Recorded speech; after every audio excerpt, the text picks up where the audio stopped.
मंगलम security services मध्ये security in-charge म्हणून retired आर्मीज नियुक्त करणे आहे। तसेच सिक्युरिटी गार्ड नियुक्त करणे आहेत। वयोमर्यादा 18 ते 50। कृपया खालील दिलेल्या नंबरवर त्वरित संपर्क साधा। नारा द्यायचा आहे, बोला भारतीय जनता पार्टीचा भारत माता की, भारत माता की। धन्यवाद। वरपर्यंत जाईल। या ठिकाणी मी भाषण नाही करणार, काही गोष्टी समजावून सांगेल। निवडणूक आहे, ही निवडणुकी सारखी झाली पाहिजे आणि निवडणुकीत जर गोंधळ झाला तर आपल्या उमेदवाराला अडचण येऊ शकते। तर त्या बाबतीत थोडीशी जनजागृती गरजेची आहे। सर्वप्रथम इथे बसलेल्या सर्व माता भगिनी बंधूंना विनंती आहे की कमळ लक्षात ठेवायचं आहे।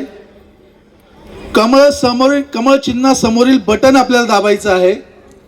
ते कुठल्याही अनुक्रमावर असू द्या, एकच डोक्यात ठेवायचं आहे की कमळ चिन्ह ईव्हीएम मशीनवर जिथे जिथे कमळ दिसेल आपल्या चारही उमेदवारांना कमळ निशाणी समोरील बटन दाबून आपल्याला विजयी करायचंय।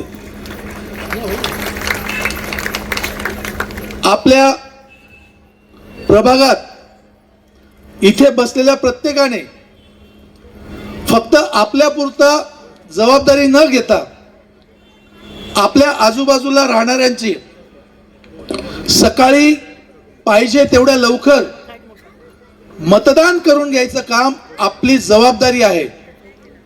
कारण होतं भरपूरदा असं, मतदानाचा टक्का हा कमी होतो आणि त्या कमी टक्केवारीमुळे आपला उमेदवार पराजय होतो। त्यामुळे इथे बसलेल्या प्रत्येकाने संकल्प करायचा आहे की मी किमान 10 मतदार हे मतदान पेटीपर्यंत घेऊन जाईल। कोण कोण संकल्प करेल हात वरती करा।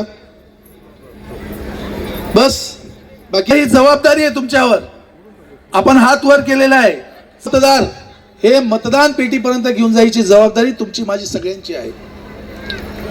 राहिला महानगरपालिकेचा विषय, त्या ठिकाणी पाठवलेल्या उमेदवारांचा विषय, तर इथे बसलेले जेवढे उमेदवार आहेत या सगळे उमेदवार आपल्या सर्वांना माहित आहेत, आपल्या सर्वांना ज्ञात आहेत।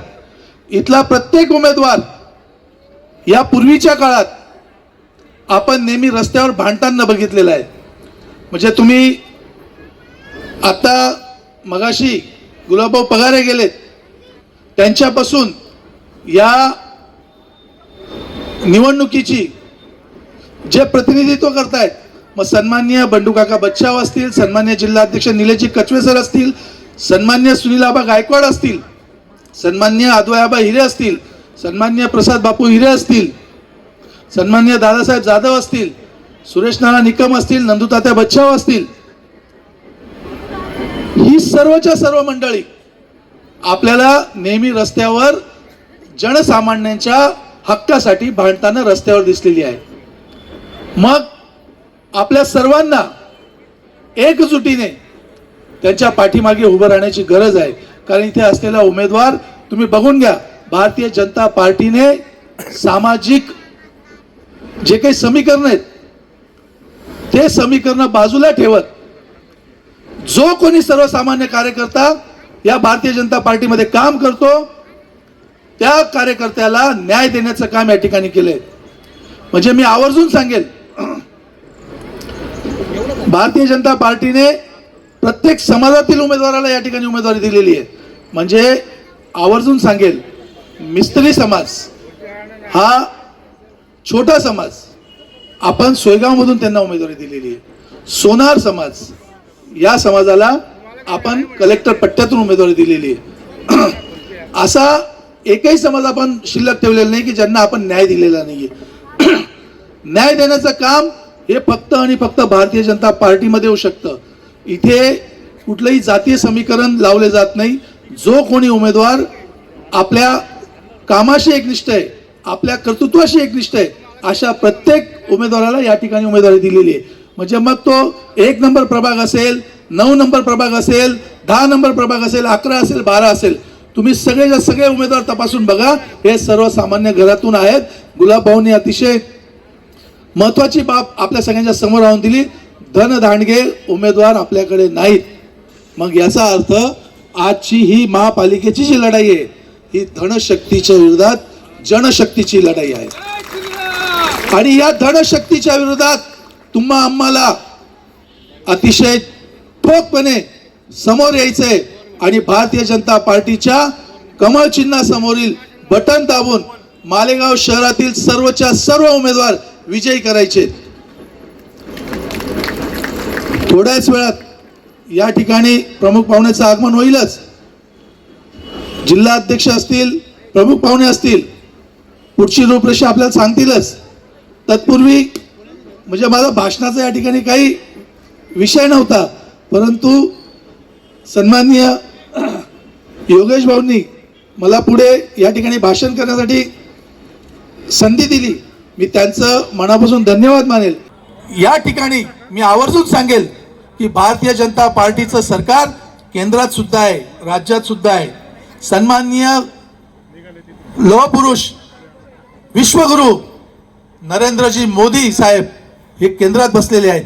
ते कुठल्याही निधीची कमतरता ही राज्याला पडू देत नाही. आणि राज्यात सर्वांचे लाडके भाऊ, आपल्या सगळ्यांचे लाडके भाऊ आहेत ना, देवेंद्रजी लाडक्या बहिणी आहात ना तुम्ही, तर सर्वांचा लाडका भाऊ देवेंद्रजी फडणवीस त्या ठिकाणी बसले, देवाभाऊ बसले. एक देवाभाऊ तिथे आहे आणि एक तुमचा छोटा देवाभाऊ इथे आहे. तर ज्या पद्धतीने त्यांना तिथे आशीर्वाद दिलाय, तर आपण सुद्धा